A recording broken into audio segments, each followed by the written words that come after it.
Bonjour à tous et bienvenue sur notre chaîne YouTube, la sage-femme Nouni. Aujourd'hui, nous allons commencer un nouveau module, c'est l'obstétrique pathologique.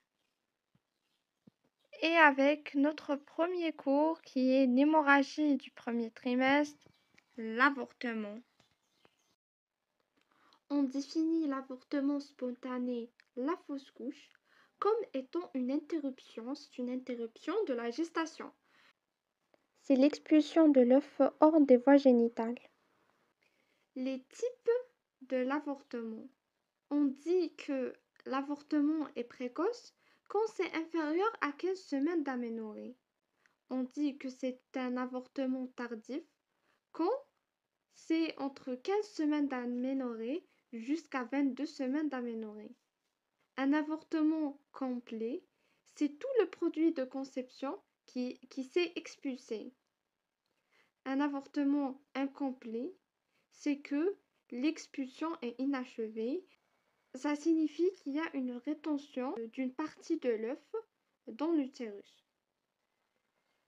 On reconnaît l'avortement par ces douleurs pelviennes de type contraction utérine ou crampe qui sont intermittentes.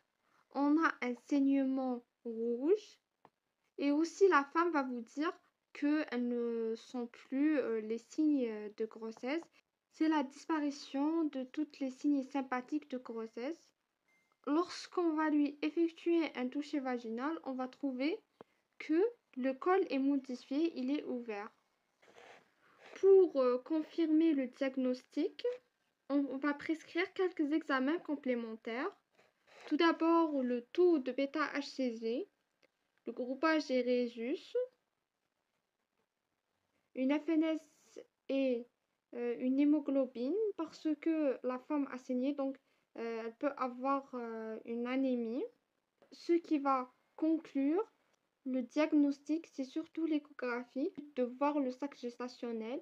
Ici, on va le voir aplati et l'activité cardiaque qui va être nulle. Tromper avec une menace d'avortement ou une grossesse extra-utérine. Ces deux-là, ce sont les diagnostics différentiels qu'on peut aborder si ce n'est pas un avortement. Les étiologies de l'avortement, on a l'aberration chromosomique. Quand il y a une anomalie de chromosome, le produit il va s'avorter. Des anomalies utérines comme un utérus cloisonné ou bien un petit utérus, ça va finir par un avortement. Une insuffisance lutéale. Une insuffisance lutéale, c'est que les progestérones, pas beaucoup de progestérone qui va nous maintenir la couche de l'endomètre. Alors l'œuf, il va se décoller et s'avorter. Des pathologies de type HTA ou diabète peuvent aussi causer des avortements. L'hypothyroïdie aussi. Les infections comme la listériose, la toxo peuvent causer les avortements. Le syndrome des anticorps antiphospholipides. On peut évoquer ce syndrome quand la femme fait des avortements à répétition. Concernant la prise en charge, quand c'est une expulsion complète, la prise en charge sera l'expectative, une abstention thérapeutique. On ne va pas lui donner des médicaments, on va uniquement surveiller la femme. Expulsion incomplète, on va lui donner un traitement des prostaglandines, le misoprostol, pour achever l'expulsion. Sinon, on va lui faire une aspiration ou bien un curetage. Et on va envoyer le produit du curetage ou d'aspiration vers un laboratoire pour effectuer un examen anatomo-pathologique pour savoir l'étiologie et la cause de cet avortement.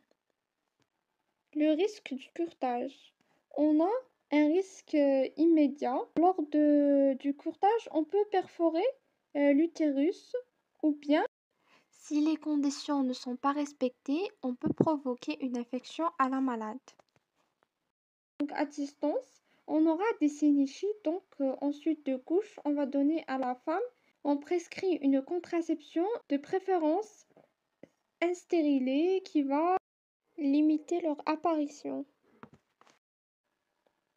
Et aussi, on peut provoquer une béance cervico-ismique parce que lors du curetage, si on ne trouve pas le col suffisamment dilaté pour introduire la curette, on introduit des bougies pour dilater, ce qui peut causer à distance des béances. Merci d'avoir regardé cette vidéo. À la prochaine.